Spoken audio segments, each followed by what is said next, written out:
চারিদিকে যখন পূর্ণতার গন্ধ, সর্দিতে আমার তখন নাক বন্ধ। কথাটা পুরোপুরি আমার সাথে মিলে গেছে। প্রচণ্ড ঠান্ডা লেগেছে আমার, আর আমার আজকে ব্রাইডও আছে। ঠান্ডা নিয়েই আমাকে আজকে ব্রাইড সাজাতে যেতে হবে। বেশি দূরে নয়, আজকে আমাদের নিজেদের বাড়িরই বিয়ে।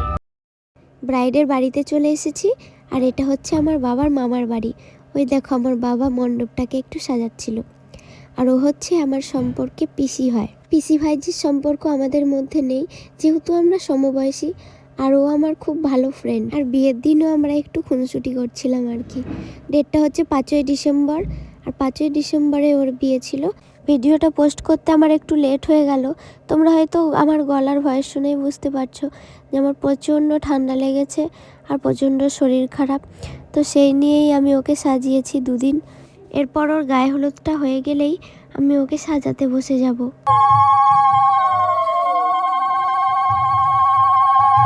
সাজাতে বসবো তখন দেখি আমি কিছু জিনিস নিতে ভুলে গেছি, সেগুলো আবার বাড়ি থেকে নিয়ে এলাম। আজকের ব্রাইড আমার পিসি, ও কমলা, ওর নাম কমলা। তো কমলা, আজকে বল তোর কিরম মেকআপ চাই? ও লজ্জা পাচ্ছে, বল। বলবি না? তুই যেটা ভালো বুঝিস সেটা করে দিবি। ঠিক আছে, সত্যি তো? ঠিক আছে। লজ্জা পেয়ে তোমরা তো শুনলেই ওর কোনো ডিমান্ড নেই, আর ও তো লজ্জাতেই একদম উল্টে যাচ্ছিল, কোনো কিছু বলতেই পারছিল না যে কিরম কি সাজবে। তো আমি ওকে নিজের মতনই সাজাতে শুরু করলাম। আই মেকআপটাও খুব সিম্পল রেখেছিলাম, যেহেতু ওর হুডেড আইজ, তো তাকালেই ওর আই মেকআপ পুরো ঢাকা পড়ে যাবে। ওর জন্য খুব সিম্পলের মধ্যে রেখেছিলাম। আর ও আমাকে বলেছিল একটু গোল্ডেন আর রেডের মধ্যেই যেন আমি ওর আই মেকআপটা রাখি। ওর স্কিনটা একটু প্রবলেমেটিক ছিল, অ্যাকনে, স্কার, ডার্ক স্পট ওর স্কিনে ভর্তি ছিল।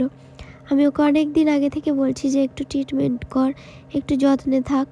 তো সেটা আর ওর পক্ষে সম্ভব হয়ে ওঠেনি, কারণ বাড়ির কাজ আর সমস্তটা ওই দেখছিল, পুরোটা ওই হ্যান্ডেল করছিল। আর মেকআপে তো সমস্তটা ঢাকা যায় না, একটু হলেও স্ট্রাকচার বোঝা যায়। তো এটাই হচ্ছে আসল মেকআপ। তোমাদের সামনে আমি সবসময় র ভিডিওটাই তুলে ধরার চেষ্টা করি। এখানে ওর base makeup, hair style, sari draping আমি সমস্তটাই কমপ্লিট করে ফেলেছিলাম। এরপর জাস্ট জুয়েলারিগুলো পরাবো, আর মাথার মুকুটটা আর ওড়নাটা দিলেই ওর লুকটা পুরোপুরি কমপ্লিট হয়ে যাবে। তোমরা অবশ্যই কমেন্ট করে জানিও আমার এই ব্রাইডকে কেমন লাগছে। তোমাদের কমেন্ট ছাড়া আমার ভিডিও পুরোপুরি অসম্পূর্ণ। তো অনেক অনেক ভালোবাসা দিও। তোমাদের একটা লাইক, একটা কমেন্ট, একটা শেয়ার আমার আগ্রহ আরও বাড়িয়ে তোলে। তোমাদের যদি আমার কাজগুলো ভালো লেগে থাকে, তাহলে নিজেদের স্পেশাল দিনে আমাকে বুক করতে পারো। আমি কথা দিচ্ছি যে তোমাদের স্পেশাল দিনটাকে আমি আরও অনেক স্পেশাল করে তোলার চেষ্টা করব। আর আমার এই পেজটাকে ফলো করে রেখে দিতে পারো। আমার এই পেজে আমার সমস্ত ডিটেলস দেওয়া আছে। আর আগামী দিনে আমি আমার অনেক অনেক কাজ পোস্ট করব, যেগুলো তোমাদের কাছে সহজেই পৌঁছে যাবে। তো এটা হচ্ছে আমার ব্রাইডের ফাইনাল লুক। তোমরা অবশ্যই কমেন্ট করে জানাবে কেমন লাগছে। ওর তো মেকআপটা খুব পছন্দ হয়েছে, আর আমাদের সবার বাড়ির লোকের খুবই পছন্দ হয়েছে ওর মেকআপটা। ও রিসেপশানেও আমার কাছেই সাজবে। তো আমি ওই ভিডিওটাও খুব তাড়াতাড়ি আপলোড করার চেষ্টা করব। এডিট করার একটু সমস্যা হচ্ছে, কারণ আমি এখন একটু বিজি আছি তাই। আর আমার পেজের একটা ভিডিওতে তোমরা অনেক অনেক ভালোবাসা দিয়েছো, তার জন্য অনেক অনেক থ্যাংক ইউ তোমাদের। আর আমি তো খুব খুশি যে আমার একটা ভিডিওতে এখনও পর্যন্ত 100-এর ওপরে ভিউজ এসে গেছে।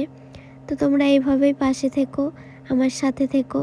আর আমিও আগামী দিনে আরও অনেক ভালো ভালো কন্টেন্ট, অনেক ভালো ভালো ভিডিও তোমাদের দেওয়ার চেষ্টা করব। পরের দিন সকালবেলায় ওর বিদায়ের সময় এসে গেছিলো, আর আমরা সবাই ওকে দাঁড়িয়ে বিদায় দিচ্ছিলাম, যেটা একটা মেয়ের জন্য অনেক কষ্টের সময়। ওর নতুন জীবনে যেন ও অনেক অনেক ভালো থাকে আর অনেক সুখে থাকে, এটাই আমাদের সবার কামনা রইল। আজকের মতো এই পর্যন্তই, আবার অন্য কোনো ভিডিওতে দেখা হবে। ততক্ষণের জন্য টাটা।